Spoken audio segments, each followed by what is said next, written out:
पंडा electronics सरंपा देखो गोटे TV आसला ये टीवी है आयर आयर ना एमआई टीवी 43 इंचेस यार प्रॉब्लम है प्लेन स्क्रीन ये प्लेन स्क्रीन प्रॉब्लम ये देखा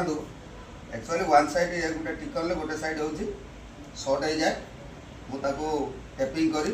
सेट ठीक करदेली ये प्रॉब्लम हबार मुख्य कारण है ये प्रॉब्लम टेपिंग करा साइड रे एपट ठीक अच्छे ये साइड टेपिंग माने ये कप कौन गोटे कप सर्ट अच्छी जहाँफल सिकेब लाइन गुड़ी सर्ट कलापर ये साइड ऑन है ये हबार मुख्य कारण हूँ